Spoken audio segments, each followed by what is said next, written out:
Hello out there YouTube, Clipskid99 here again, back with another review and showcase of my Springfield Armory Loaded 1911 A1 full-size government models 5-inch 45 ACP. Man, that's a mouthful. Let's first start off by showing the gun is safe and clear. Safety down, magazine, nothing in the magazine, nothing up there. Wrap the slide. Nothing in the chamber. We are good to go. What can I say about this gun? I mean, come on, look. It's beautiful. Nothing more American than a 1911. John Moses Browning did a great job on this. I just love this pistol. It's beautiful. Let's start off with a little background on the gun. This was my third pistol that I had bought, and as to date, maybe in about last 7 months when I bought it, about 2,000 rounds through it, and also not one malfunction of any kind. I hear a lot about Kimbers and everything that need about a 500 round break-in period that, you know, malfunctions can occur and whatever. Nothing. Since day one, smooth shooting with this gun. Can't beat that. I say this was my third pistol because I actually had a Sig Sauer P226 after buying my XD, which I have another review video on, which I can provide a link for. Don't get me wrong, the Sig was a great weapon. I had it chambered in 40 Smith & Wesson.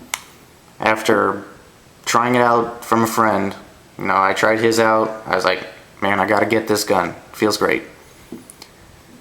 But after owning it for a while and shooting it a lot, I just did not care for the 40 anymore. There was absolutely nothing wrong with the Sig. Had almost 3,000 rounds through it, not one jam, no malfunctions whatsoever. It was a great pistol. I actually ended up selling it to a good friend of mine. He has a channel on here, and I'll provide a link to him too. I do not believe he has a video up of it yet, but I think he said he has one in the works. I paid about $940 for it, which was the best price I could find around me, and actually it was the only shop that had this model that I was looking for within a good 60 miles. So I scooped it up. $940, and from what I got back from selling the Sig, I made out with a pretty good birthday present to myself. I love this gun. I definitely shoot the best groups out of this between this, the Sig, and the XD. I could just drive tacks with this baby. It's amazing. Let's start off with another brief review of the gun and its features. Has ambidextrous safeties on both sides. Has a really good feel to it. Good feeling chunk sound that you get when you engage it and disengage. It ain't moving. Also has skeletonized hammer and trigger with adjustable movement, overstop, whatever the hell it's called. It has fixed Tritium 3-dot night sights, which you can drift for windage, not elevation. It's a good sight picture. It has this particular model has the lightweight forged aluminum alloy frame with the stainless steel slide. Also comes with the flared ejection port for better reliability. And it also has a loaded chamber indicator, which you can look down. If you have it loaded, you can see the shell casing through there. Has the extended Beavertail with the memory notch and a flat serrated mainspring housing. I do have a bunch of mods on this gun. Most notably visible is the grips. They are from VZ Grips. I'll provide a link to them in the description. They are the Operators 2 model in black, and they also are the slimline version. The gun originally came with these beautiful dark brown Cocobolo grips. I hope I'm saying them right. With the nice Springfield Armory cross cannon logos in them. I chose to swap them out because, as I said in my last review for the XD, the indoor range I shoot at gets very hot because their air conditioning sucks. So these are very grippy. This side not so much, but this, it's really grippy in the hand. Gives you very firm hold on the gun. I also have front strap grip tape. I also ordered from VZ Grips because this model does not come with any checkering or serrations on the front strap. I also got the polished hex screws to sort of match the stainless look of the slide. I think it looks pretty good. And also the slimline bushings that you need to get when installing the slimline grips. I also have an Ed Brown one-piece GI guide rod that I swapped out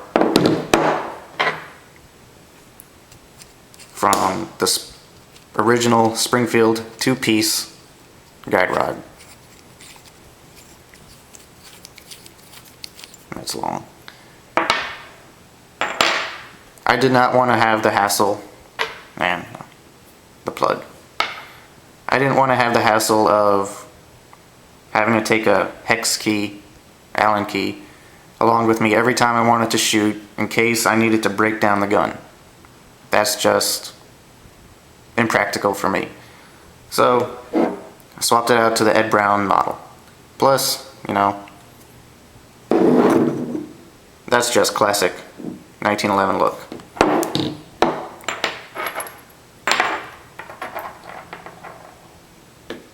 And of course, also comes with the Ed Brown stainless steel guide rod plug. As for magazines, swapped out to Chip McCormick 8-round Power Mag magazines. These have been great. Not one problem with them.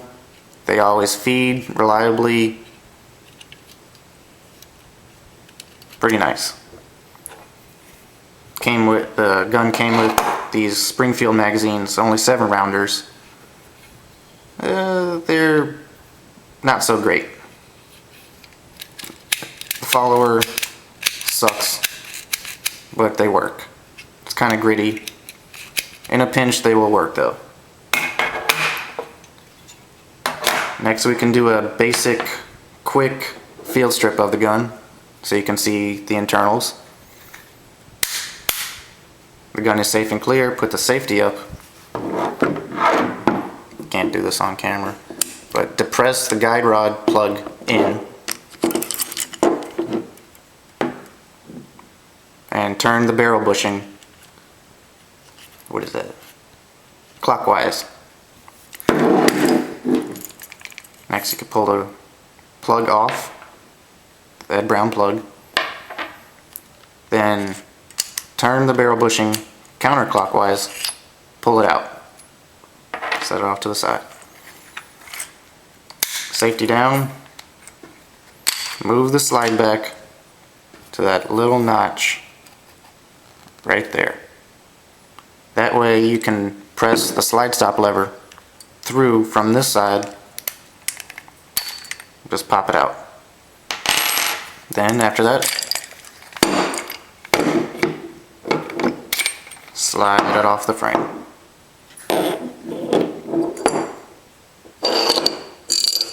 As you can see, you got the recoil guide rod and spring, the Ed Brown one-piece GI guide rod.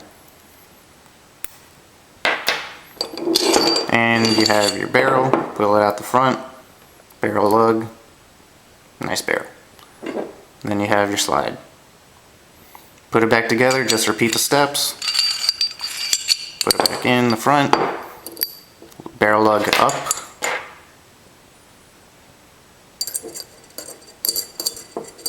get in there. Put your guide rod and spring in, make sure it's sitting down right, then slide it back on the rails.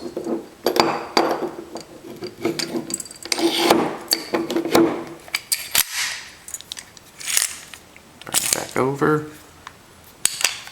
Then you want to line up the holes again, the disassembly holes, and then make sure the barrel lug is perfectly centered with this hole so you could stick the slide stop lever right back in. Otherwise the gun will not function. Slide stop back in. Slide forward, lock it back up again.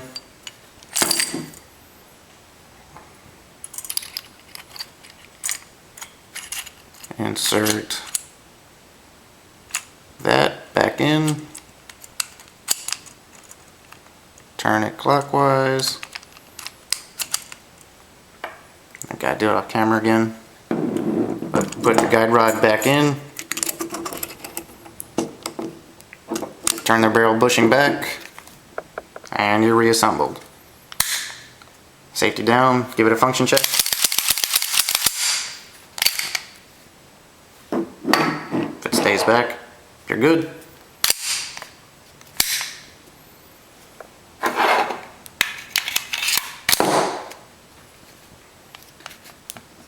Now for my likes and dislikes on the gun. First of all, my likes. It is very, very accurate. I love it. It has great ergonomics. It just feels perfect in your hand. I have small hands, so it just feels really good in my hand. The single stack is perfect, especially with these slimline grips. I have no problem getting a good purchase on the weapon. As for the weight, I don't have the exact weight offhand, but I will provide it in the description. But it is a good weight. There's good weight and bad weight. Bad weight, yeah, it's a little bit heavy if you want to carry it. Some people might say that. I don't carry this pistol, but it is a tad bit heavy. But on the good side, that weight definitely helps with recoil control. You can get back on target real quick, and it just has a good solid weight and feel in your hand. One bad thing is that the price of ammo is going up. 45 ACP is not cheap to shoot. Yeah, not cheap at all. Other than that, the only other thing I do not like about the gun is that the frame of the gun is black anodized, but it does tend to scratch up pretty easy, and the paint chips, or whatever it is. You can see along the mag well, it is kind of chipped up, and it is a little scratched and chipped under the slide stop. Other than that, I love this pistol. I will never get rid of it. I shoot my best with it, and it is just a damn good pistol to look at. Hope you enjoyed my review. Hope I inspired you to go out and buy one yourself.